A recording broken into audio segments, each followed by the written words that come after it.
우리 뽀삐 밥그릇으로 내년에 천박한 주둥이를 깨부숴도 시원찮을 년. 곧 소장 사모가 될 사람을 감히 거역해? 넌 이 군대에서 우리 뽀삐보다도 못난 년이야. 경기도 과천시 육군 모부대. 푸른 은행나무 가로수가 이어진 정문과는 달리 부대장 관사가 위치한 장교 숙소 단지 안쪽은 묘한 긴장감과 사적인 욕망이 뒤섞여 있었다. 윤세아 하사는 오늘 아침도 군복 위로 쏟아지는 싸늘한 시선과 명령을 묵묵히 견디고 있었다. 25, 헌병 특수임무대에서 근무하는 그녀는 짧게 자른 머리와 단단한 체구만큼이나 강직한 군인 정신을 가진 인물이었다. 그녀는 자신이 대한민국 육군 중장인 윤태환 장군의 딸임을 철저히 숨긴 채 오직 실력과 성실함으로 인정받고자 했다. 하지만 그녀가 속한 부대의 대령 관사는 그녀의 군인 정신을 갉아먹는 블랙홀과도 같았다. 관사의 주인은 한상훈 대령, 그리고 그의 아내 최수연이었다. 윤 하사, 정신 안 차려? 이것 좀 들고 와. 오늘 오후에 계룡대 사모님들 모임이 있으니 내 옷장에서 저 분홍색 샤넬백도 같이 들고 와야지. 그리고 내 손톱에 묻은 딸기잼 얼룩은 어떻게 지울 건지 보고서 제출했어. 윤 하사는 딱딱하게 굳은 얼굴로 대답했다. 사모님, 그건 제 업무가 아닙니다. 저는 현재 부대 보안 임무를 맡고 있으며 개인적인 심부름을 수행할 수 없습니다. 최수연은 거실 소파에 다리를 꼬고 앉아 입술을 비죽거렸다. 그녀의 옆에는 명품 옷을 입은 듯한 풍성한 털을 가진 갈색 푸들 뽀삐가 금빛 자수가 놓인 방석 위에서 나른하게 하품을 하고 있었다. 어머, 인연이 이제 와서 업무 타령이야? 내가 입고 있는 그 군복, 내 남편 한상훈 대령님 덕분에 입고 있는 줄도 모르고. 내가 너한테 시킨 게 뭐 대단한 거라고. 그냥 내 쇼핑백 좀 들어주고 뽀삐 밥그릇 닦아주라는 게 그렇게 어렵니? 최수연은 남편이 곧 준장 진급이 확정될 것이라는 소문을 방패 삼아 부대 내 모든 사병들을 자신의 사적인 노예처럼 부렸다. 그 중에서도 가장 거역하지 못하고 그러나 가장 성실해 보이는 윤세아가 그녀의 집중 타겟이었다. 며칠 후 최수연의 갑질은 절정에 달했다. 그녀는 윤 하사에게 뽀삐의 생일 파티를 위한 특별 케이크를 구워오라고 지시했다. 윤세아는 정중하지만 단호하게 말했다. 죄송합니다, 사모님. 내일 새벽에 중요 작전 임무가 있습니다. 더 이상 사적인 업무를 할 수 없습니다. 최수연은 자리에서 벌떡 일어났다. 금방이라도 폭발할 듯 달아오른 얼굴이었다. 그녀는 식탁 위에 놓여있던 뽀삐의 전용 식기, 금태를 두른 백자 도자기 밥그릇을 집어들었다. 작전? 내까지 것이 무슨 작전? 내가 곧 소장 사모가 될 사람이야. 소장이 될 남편을 둔 나한테 감히. 넌 우리 뽀삐 똥이나 치울 자격도 없어.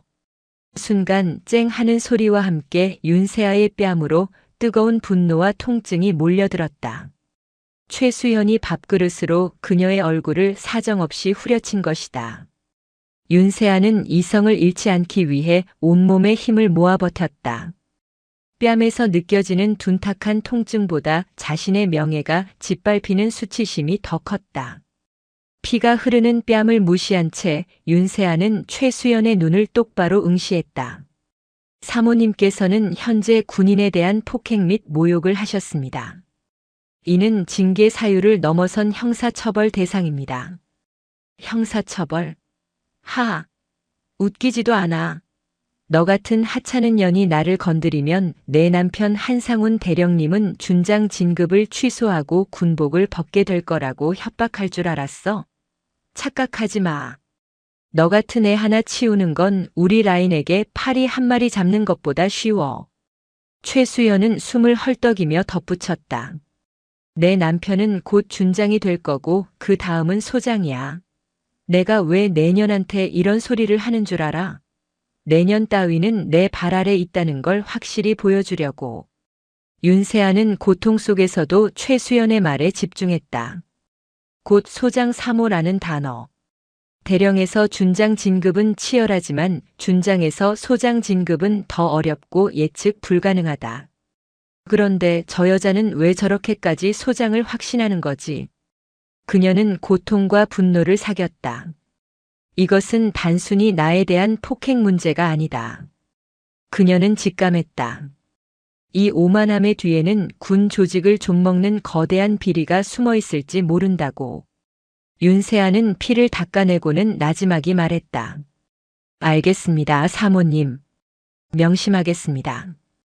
그녀는 자신의 상처를 증거로 남기기로 결정했다.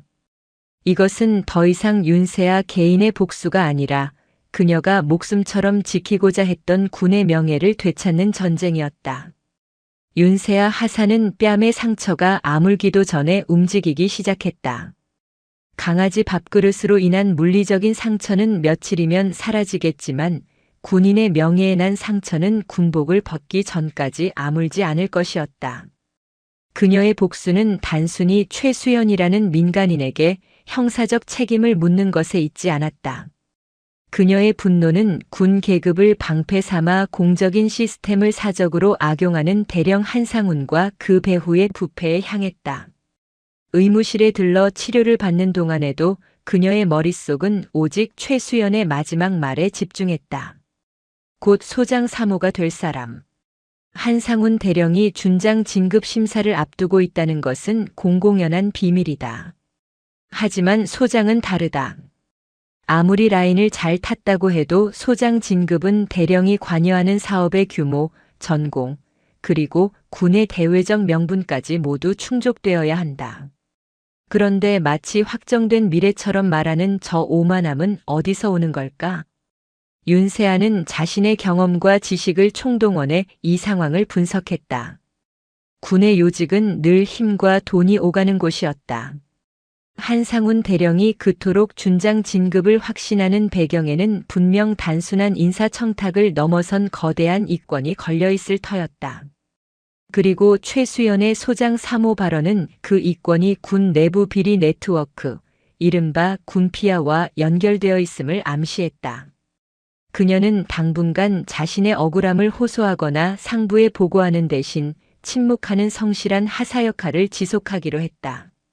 그래야만 대령 부부가 경계를 풀고 자신의 비리를 평소처럼 노출할 것이었다. 첫 번째 행동은 정보 수집의 시작이었다. 헌병 특수임무대 소속인 그녀의 임무는 부대 내외의 보안 유지와 기강 확립이었다. 이는 곧 내부 회계 문건, 관사 출입 기록, 대령의 공식 일정 등에 간접적으로 접근할 수 있는 권한이 있음을 의미했다. 물론 법적인 절차 없이 무단 열람은 불가능했지만 그녀에게는 기록을 보안 점검의 일환으로 확인할 수 있는 명분이 있었다. 그녀는 보안 담당 군무원에게 접근했다. 관사 관리 기록을 포함해 최근 6개월간 대령님의 지휘 활동과 관련된 서류들을 정기 보안 점검 차원에서 검토해야 합니다. 특히 관사 유지 보수 비용이나 업무 외 차량 이용 기록에 대한 부분은 최근 감사 대상이 되기 쉬우니 철저히 확인해야 합니다. 군무원은 감사라는 말에 긴장하며 관련 서류를 내주었다. 윤세아는 밤을 새워 그 방대한 기록들을 꼼꼼히 살폈다. 수상한 지출 내역은 곧바로 눈에 띄었다. 첫째, 관사 유지 보수비 항목이었다. 대령 관사가 위치한 과천의 숙소 단지는 비교적 최신 건물임에도 불구하고 정원 조경 비용과 내부 인테리어 변경 비용이 일반적인 기준의 3배에 달했다. 특히 조경 관리 용역을 맡은 업체가 화목조경이라는 곳이었는데 윤세아는 이 이름이 낯설지 않았다. 둘째, 업무 외적 물품 구매 비용이 군수 물품 비용에 슬쩍 끼어 있었다. 주방 기기 보수 명목으로 결제된 금액 중에는 고급 커피 머신과 고가 와인 셀러의 모델명이 적혀 있었다. 이는 명백한 공금 유용이었다. 가장 결정적인 단서는 대령의 관사 출입 기록이었다.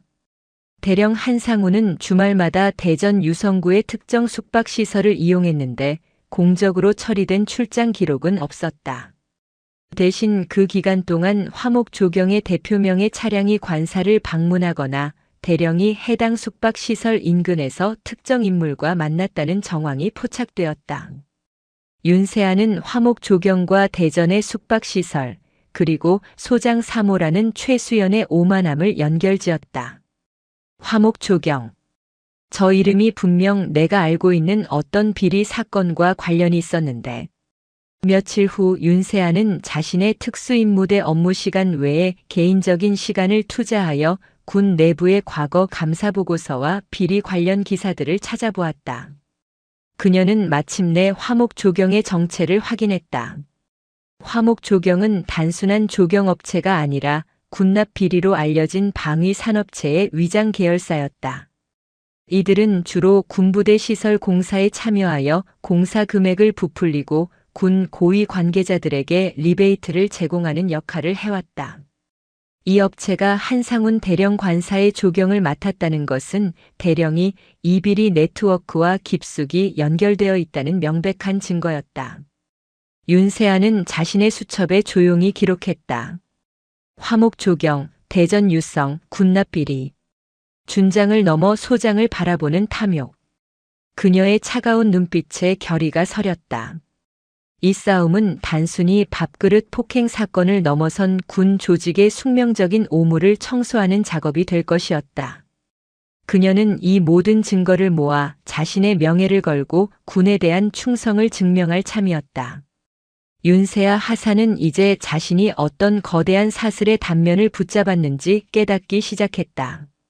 화목 조경은 단순한 조경업체가 아니라 한상훈 대령이 준장 그리고 소장 진급이라는 욕망을 실현하기 위해 거래하고 있는 비리 네트워크의 현금 통로였다. 그녀는 이제 이 조직의 몸통을 찾아야 했다. 그녀는 군 내부의 비공식 정보망을 활용했다. 헌병대에서 근무하며 쌓은 인맥과 아버지 윤태환 중장에게 물려받은 예리한 관찰력을 이용했다. 대령의 주변 인물들을 주시하며 그들의 사소한 행동과 대화 조각들을 모으기 시작했다. 대령의 부관인 김 중사를 주목했다. 김 중사는 평소 한 대령에게 깍듯했지만 가끔 통화를 할 때면 묘하게 존경심보다는 두려움이 섞인 태도를 보였다. 윤세아는 김 중사가 외출하는 날을 기다려 우연을 가장해 경기도 하남시의 한 주점에서 마주쳤다. 윤세아는 헌병대 동료들과 함께 있는 것처럼 위장한 뒤 김 중사에게 다가갔다. 김 중사님 오랜만입니다. 업무 때문에 대령님 많이 힘드시죠? 준장 진급 앞두고 워낙 바쁘시다 보니.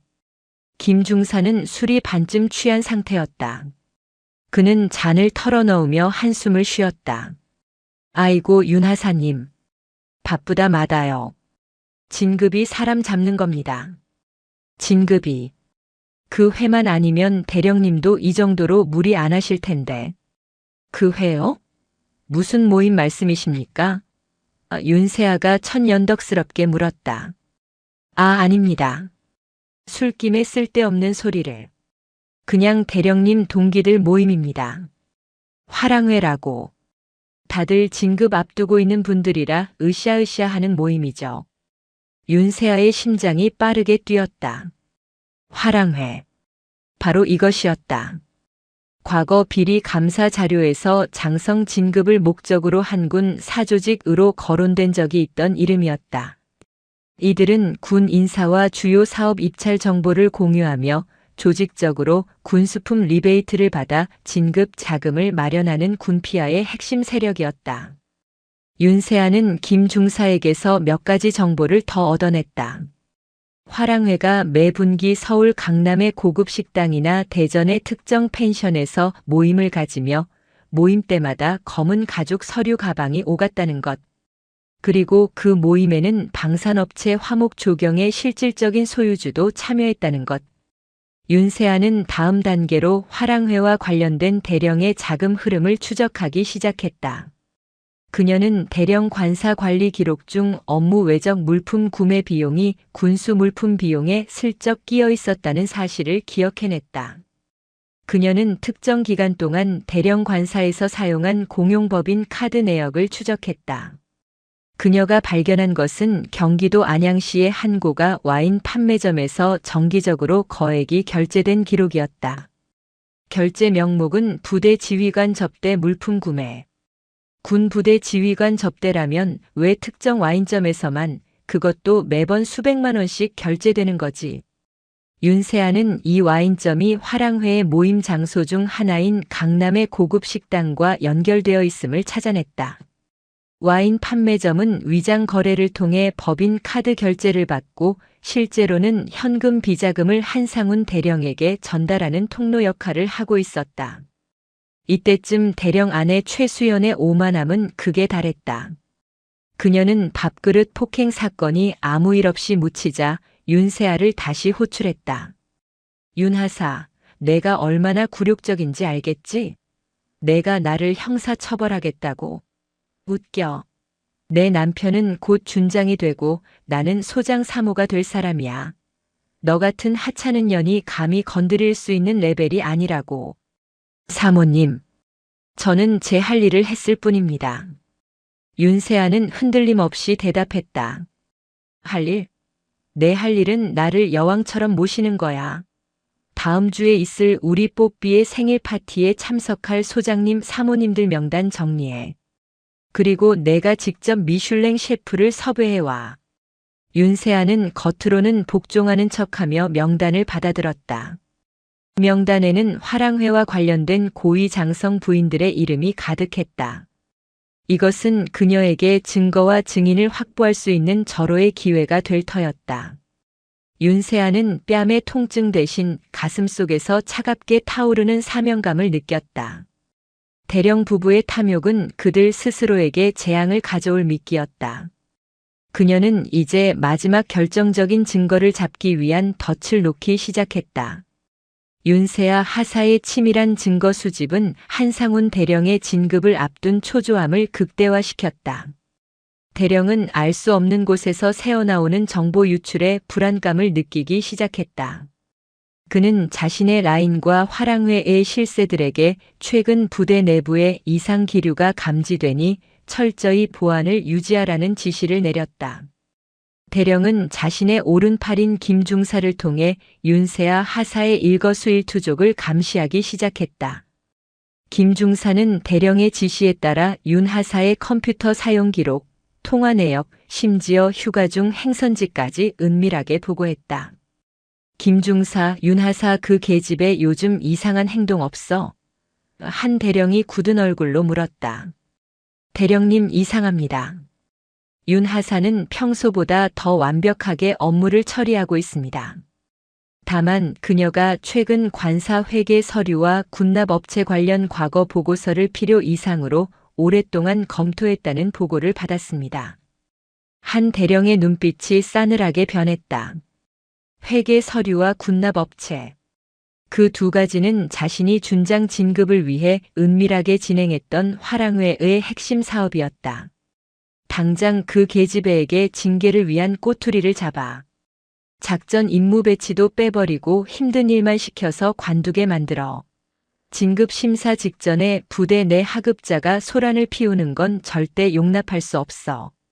대령의 압박은 즉시 실행되었다. 윤세아 하사에게는 휴가와 외출이 금지되었고 갑자기 헌병특임대의 핵심 임무가 아닌 부대 내 노후 시설물 관리와 같은 잡무가 주어졌다. 동료 하사들 사이에서도 윤 하사가 대령 사모님에게 찍혔다는 소문이 돌기 시작하며 그녀는 점차 고립되었다. 하지만 윤세아는 이 고립을 역이용했다.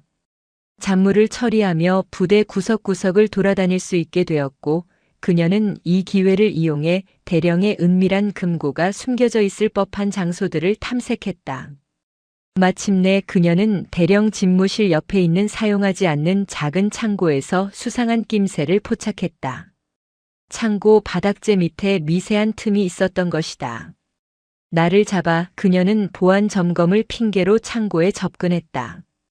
숨겨진 공간을 열자 그 안에는 금고 대신 낡은 캐비닛 하나가 있었다. 캐비닛 안에는 금품 대신 다량의 서류가 들어있었다. 그 서류들은 윤세아가 그동안 찾아 헤매던 결정적인 증거들이었다. 1.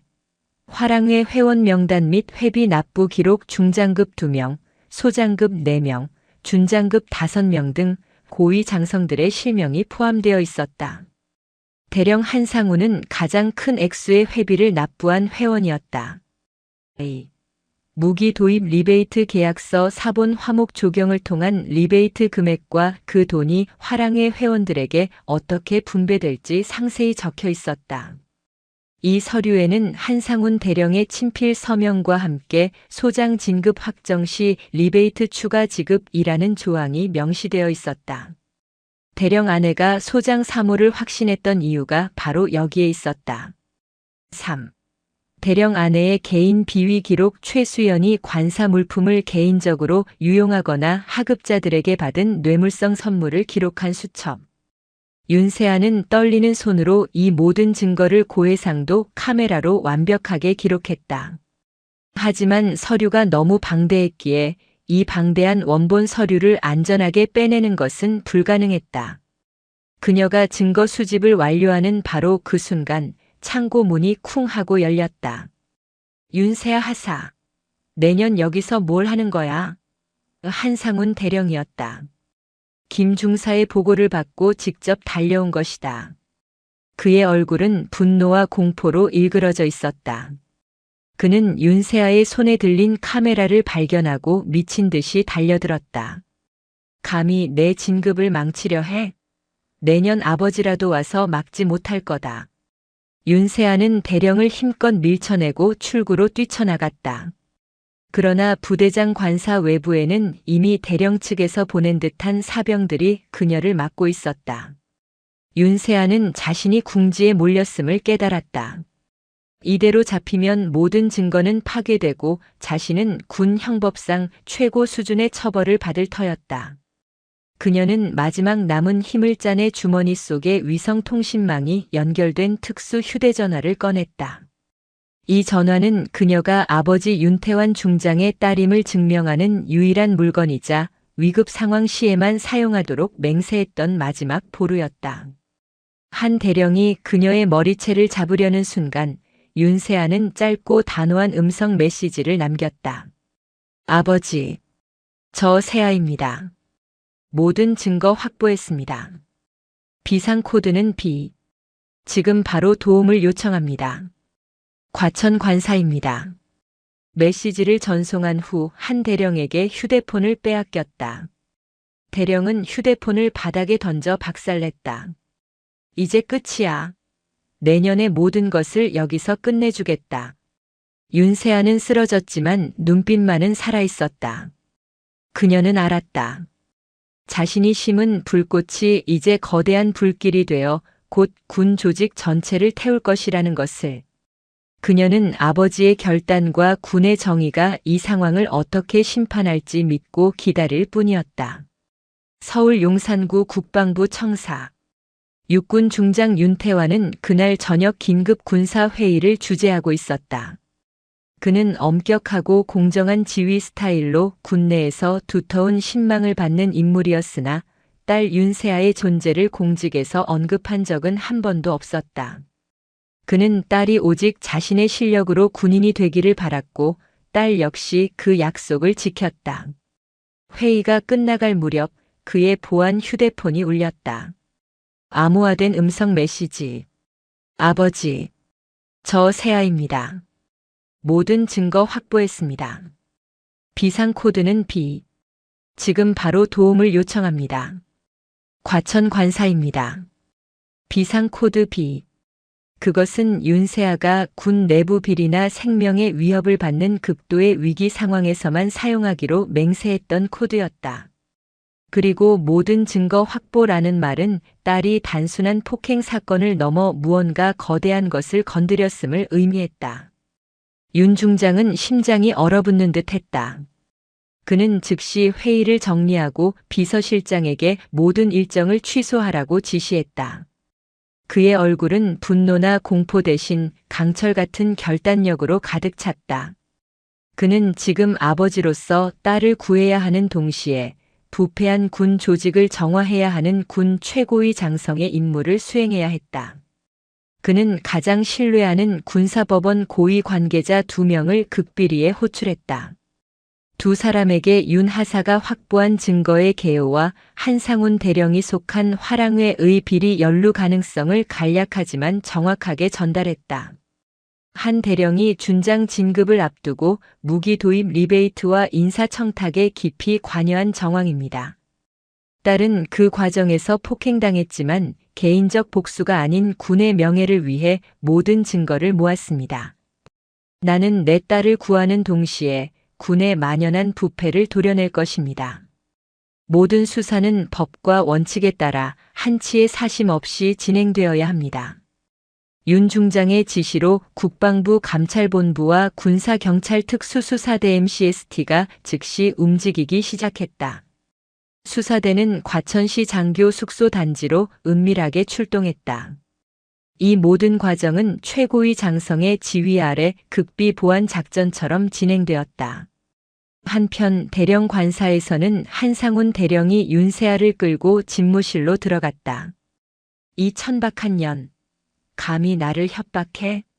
내가 뭘 하든 내 휴대폰은 박살났고 내가 모은 증거는 이 방을 나갈 수 없어. 대령은 자신의 손으로 캐비닛의 서류들을 갈갈이 찢어버리려 했다. 그러나 윤세아가 마지막으로 외쳤던 모든 증거 확보라는 말에 불안함을 느꼈다. 혹시라도 다른 곳에 백업했을까 두려웠다. 그때 최수연이 샴페인 잔을 들고 들어왔다. 여보, 왜 이리 시끄러워? 전현이 감히 또 반항해? 그냥 당장 영창 보내버려. 이제 곧 좋은 소식이 올 텐데 이런 하찮은 일로 기분 망치지 마. 한 대령은 아내에게 모든 것을 털어놓을 수 없었다. 여보, 저 하사가 심상치 않아. 당분간 밖에서 조용히 지내. 내가 이 일 깨끗하게 처리할게. 최수연은 남편의 초조한 얼굴을 보고도 상황의 심각성을 깨닫지 못했다. 뭐? 나보고 이 좋은 진급 코스에 집에 있으라고. 안 돼. 다음 주 뽀삐 생일 파티에 소장 사모님들 모셔야 한다고.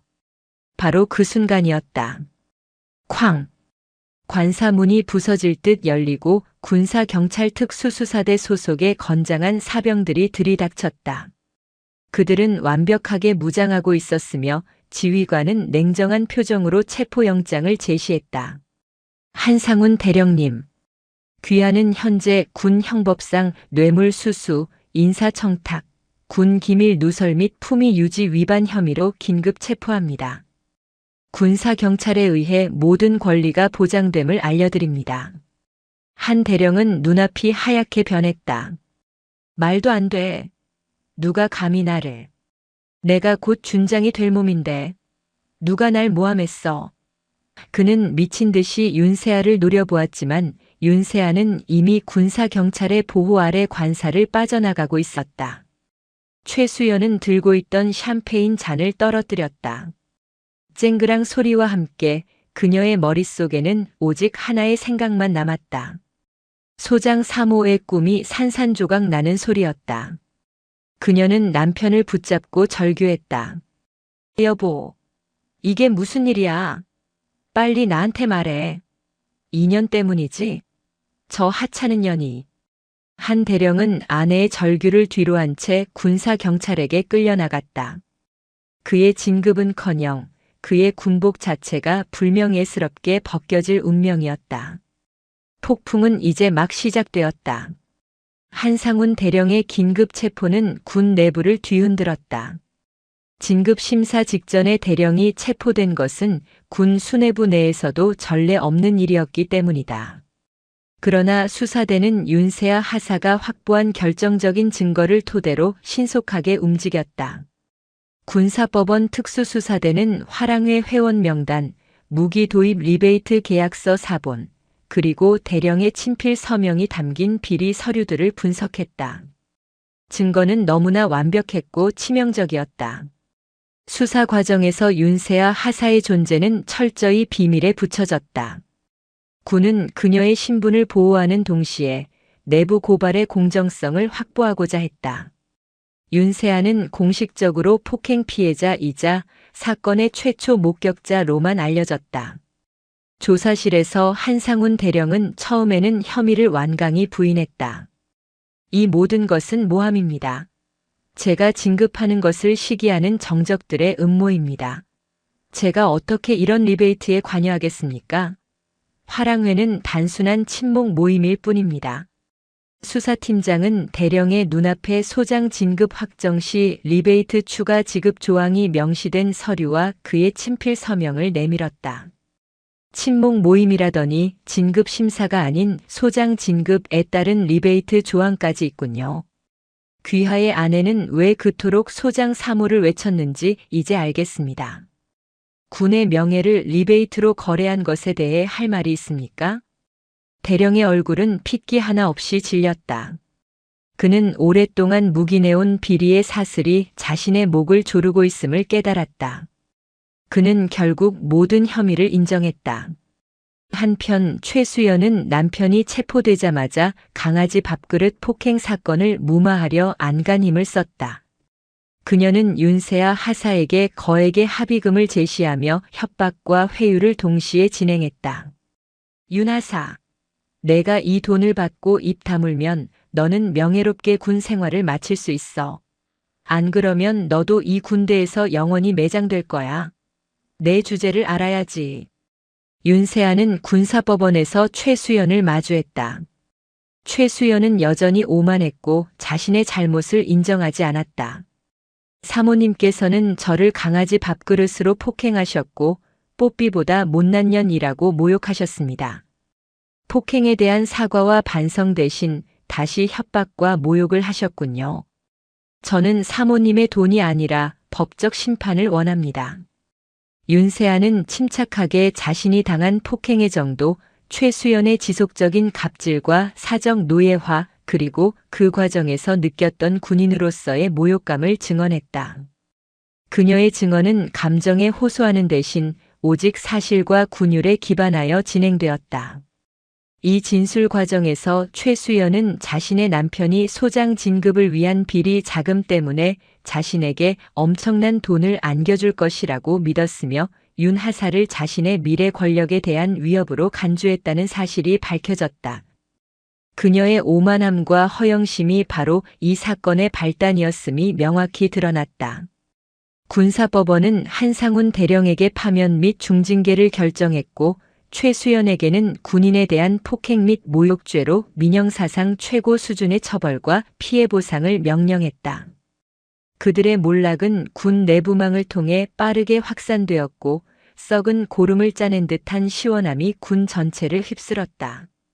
군사법원의 판결 직후 윤태환 중장은 국방부 장관에게 이 사건의 전말과 윤세아 하사의 공로에 대해 정식으로 보고했다. 그는 처음으로 딸의 신분과 그녀가 군 내부 비리 척결에 기여한 용기와 강직함을 공개했다. 장관님, 제 딸은 저의 배경을 단 한 번도 이용하지 않았습니다. 그녀는 오직 군인으로서의 사명감과 명예를 지키기 위해 자신의 상처를 무릅쓰고 거대한 비리 세력을 파헤쳤습니다. 저는 그녀가 군 조직 개혁의 상징으로 인정받아야 한다고 생각합니다.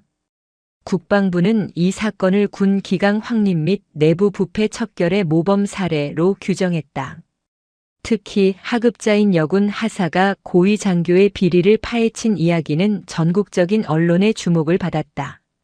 언론은 이 사건을 뽀삐와 소장 사모의 몰락이라는 자극적인 제목으로 대대적으로 보도했다. 기사 제목 3스타 딸 계급장 대신 양심으로 군피하 철퇴.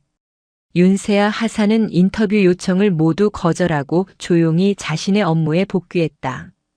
그러나 그녀의 이야기는 순식간에 국민적 영웅담이 되었다. 군인으로서의 명예를 지키기 위해 강아지 밥그릇으로 맞은 수모를 참고 거대한 부패의 사슬을 끊어낸 그녀의 강직함에 국민들은 아낌없는 찬사를 보냈다. 며칠 후 국방부 연병장에서는 윤세아 하사에 대한 표창 수여식이 열렸다. 국방부 장관은 그녀에게 군 최고의 용감한 행동 및 비리 척결 공로로 특별 표창을 수여했다. 장관이 윤 하사에게 표창을 전달하며 말했다. 윤세아 하사. 당신은 군복에 새겨진 명예가 계급장이 아닌 강직한 양심에서 비롯됨을 증명했습니다. 당신은 오늘 군 조직에 만연했던 묵은 때를 씻어냈습니다. 윤세아 하사는 단상에 올라 경례를 올렸다. 그녀는 군 최고 수뇌부 앞에서 당당하게 자신의 소감을 밝혔다. 저는 그저 대한민국 군인으로서 마땅히 해야 할 일을 했을 뿐입니다. 군의 명예는 소장 3호라는 허영이나 리베이트로 얼룩질 수 없습니다. 저는 이 표창을 억울하게 희생된 모든 군인의 명예로 받들겠습니다. 수여식이 끝난 후 윤세아는 아버지 윤태환 중장과 마주했다. 아버지는 딸의 뺨에 남아있던 희미한 상처 자국을 조심스럽게 어루만졌다. 고맙다, 세아. 내가 나보다 더 훌륭한 군인이다. 내가 해내지 못한 일을 내가 해냈어. 아버지. 저는 아버지의 배경이 아닌 아버지에게서 배운 정의로 이 일을 했습니다. 이제야 제 군복이 깨끗해진 것 같습니다.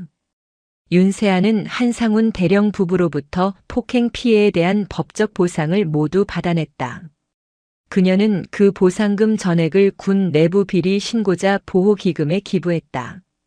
모든 것이 종결된 후 윤세아는 새로운 임지로 발령받았다. 그녀는 복잡했던 과천을 떠나 더 넓은 곳에서 자신의 강직한 군인 정신을 펼치게 될 것이었다. 그녀의 이야기는 군 내부에서 강직한 명예의 그림자라는 이름으로 영원히 전설처럼 회자될 것이었다. 썩은 것을 도려내고 새로운 희망을 심은 한 하사의 통쾌한 복수극은 완벽한 승리로 끝났다. 한상훈 대령과 그의 아내 최수연의 몰락은 단순한 형사처벌로 끝나지 않았다. 그들이 꿈꿨던 장성의 권력은 물거품이 되었고 그들이 누리던 모든 특권은 박탈되었다. 이들의 몰락은 군 내부 비리 라인, 화랑회 전체를 겨냥한 대대적인 수사의 서막이었다. 군사법원의 판결은 가혹했다. 한상훈은 군 형법상 최고 수준의 형량을 선고받았다. 뇌물수수, 인사청탁, 그리고 군 기강문란 등의 죄목은 그의 모든 명예를 짓밟았다. 그가 평생을 바쳤던 군 조직은 그를 부패의 상징으로 내던졌다. 수감복을 입은 한상훈은 여전히 현실을 부정하며 미약하게 울부짖었다. 나는 그저 시스템의 희생자일 뿐이다. 모두들 이렇게 하는데 왜 나만? 왜 나만? 그의 분노는 오직 윤세아 하사에게 향했지만 그녀는 이미 그의 손이 닿지 않는 곳, 군의 보호 아래 있었다. 한상훈은 면회를 온 자신의 변호사에게 매달렸다. 최소한 내 아내라도 구해야 해. 준장은커녕 대령으로도 못 죽는다는 사실을 아내가 알면. 하지만 최수연의 상황 역시 처참했다. 그녀는 윤세아 하사에 대한 폭행 및 모욕죄로 징역형의 집행유예와 함께 거액의 민사상 손해배상금 지급을 명령받았다. 특히 윤세아가 받아낸 보상금 전액을 군 내부 비리 신고자 보호기금에 기부했다는 사실이 언론에 보도되면서 최수연은 국민적인 비난의 대상이 되었다. 과천의 호화로운 관사에서 쫓겨난 최수연은 자신의 모든 꿈이 파괴된 현실을 견디지 못했다. 그녀의 유일한 자랑이었던 뽀삐마저도 그녀가 구치소에 수감되어 있는 동안 돌봐줄 사람이 없어 결국 동물보호소로 보내졌다. 그녀는 거처할 곳도 마땅치 않았고 사치를 부리며 친분을 쌓았던 사모님들은 그녀가 짐이 될까 두려워 모두 연락을 끊었다. 최수연은 자신의 오만함이 남편의 모든 것을 파괴했음을 뒤늦게 깨달았지만 그녀의 후회는 진심 어린 반성이 아닌 상실감에서 오는 분노에 가까웠다. 그녀는 여전히 윤세아를 저주했다. 그 하찮은 년이 나한테 한 짓을 봐. 내가 곧 소장 3호가 될 사람이었는데 뽀삐 밥그릇으로 맞은 게 그렇게 억울했단 말이야. 그년의 아버지가 쓰리스타가 아니었다면 내가 저렇게 당했을 리 없어. 그녀는 윤세아의 아버지가 중장이라는 사실을 알게 된 후 모든 비난의 화살을 계급장을 숨기고 복수한 비열한 행동으로 돌리려 했다. 하지만 이미 사건의 핵심은 군 내부 비리 척결이었고 윤 하사가 자신의 배경을 이용하지 않고 오직 증거로 승리했다는 사실은 명확했다. 그녀의 발버둥은 사회적 조롱거리만 될 뿐이었다. 최수연은 결국 경기도 광주시의 허름한 전셋집으로 거처를 옮겼다. 그녀가 한때 뽀삐의 생일 파티를 위해 셰프를 섭외하려 했던 호화로운 삶은 사라졌다. 이제 그녀의 하루는 민사소송 독촉장과 세상의 냉대로 채워졌다. 몰락한 왕좌의 비참한 최후는 독자들에게 인과응보의 통쾌함을 극대화시켜 주었다. 한때 그녀가 멸시했던 뽀삐 밥그릇보다 못한 신세로 전락한 것이다. 한상훈 대령의 체포는 단순히 한 개인의 몰락이 아니었다. 윤세아 하사가 확보한 결정적인 증거는 군 내부의 오랜 적폐였던 비공식 사조직 화랑회의 실체를 완벽하게 드러내는 나침반이 되었다. 군사경찰특수수사대는 화랑회 회원 명단에 포함된 고위 장성들을 대상으로 대대적인 수사에 착수했다. 특히 리베이트 계약서 사본과 비자금 흐름을 통해 소장, 준장 등 다수의 장성들이 무기 도입 사업과 인사청탁에 연루되었음이 밝혀졌다. 경기도 평택시에 위치한 군수품 보급부대에서도 대규모 압수수색이 진행되었다. 이 과정에서 화랑회가 특정 방산업체와 결탁하여 군납품 가격을 부풀리고 그 차액을 진급 자금으로 유용했다는 사실이 명확하게 드러났다. 군 창설 이래 유례없는 규모의 비리 척결 작전이 진행되었다. 윤세아 하사의 증거 덕분에 군은 스스로의 오물을 깨끗하게 청소할 수 있는 기회를 얻었다. 이 사건을 계기로 국방부는 군 내부 비리 신고자 보호 시스템을 전면 개편하고 윤 하사가 기부한 보상금으로 기금을 조성했다. 이는 단순히 윤 하사 한 명의 공로를 치하하는 것을 넘어 군 전체의 투명성을 강화하겠다는 의지의 표명이었다. 윤세아는 이 모든 과정에서 강직한 명예의 그림자로 남았다. 그녀는 언론의 노출을 극도로 피했고 그녀의 아버지가 중장이라는 사실은 여전히 군 최고위층과 수사팀 외에는 알려지지 않았다.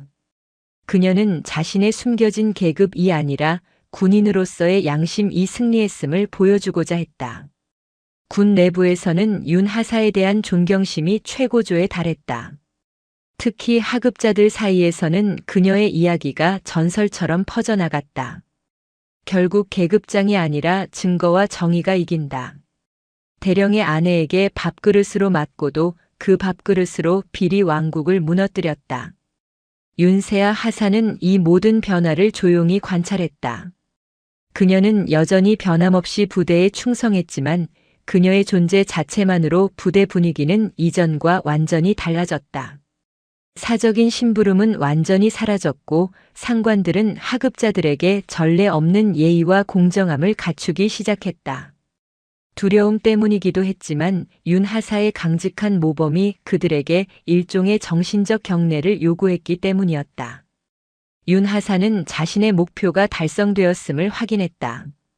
그녀는 단순히 폭행범을 처벌한 것이 아니라 권력의 정점에서 탐욕에 눈먼 자들이 다시는 군의 명예를 더럽히지 못하도록 강력한 경종을 울린 것이다.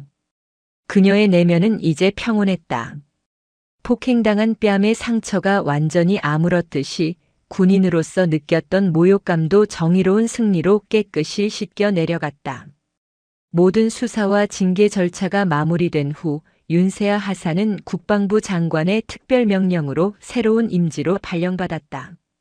그녀는 부패의 그림자가 드리웠던 과천을 떠나 강원도 인제의 육군 보병 사단으로 이동하게 되었다. 이곳은 그녀의 아버지가 과거 가장 젊고 치열했던 시절을 보냈던 곳이기도 했다.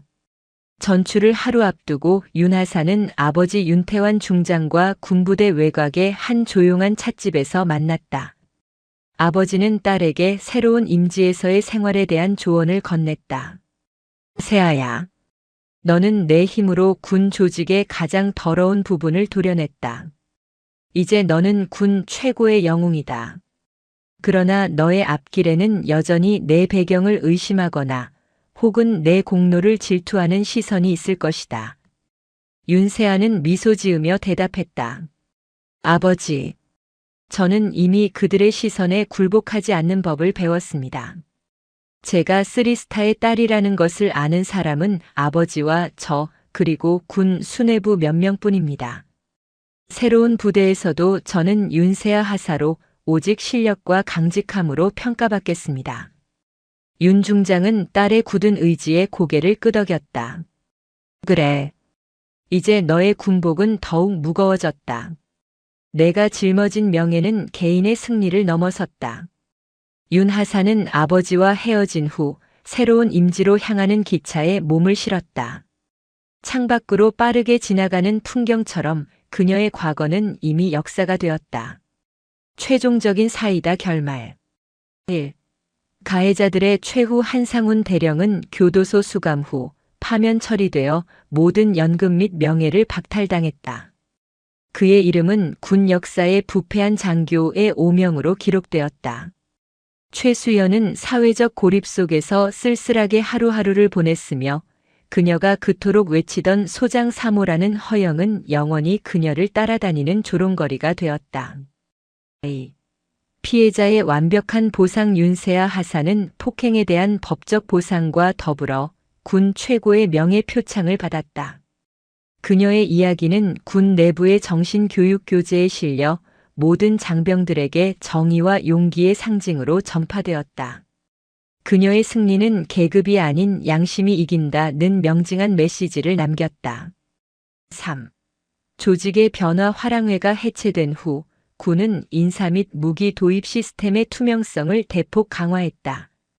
윤 하사의 용기 있는 행동은 침묵하던 많은 군인들에게 내부 고발의 용기를 심어주었고 군 조직은 더욱 건강하고 강직한 방향으로 나아가기 시작했다.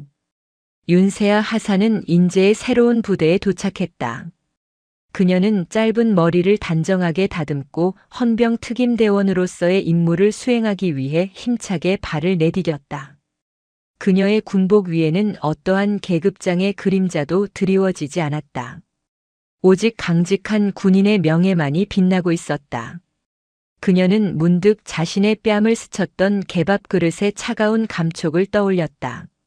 하지만 이제 그것은 아픈 기억이 아니었다. 그것은 탐욕의 사슬을 끊어낸 정의의 메달이었다.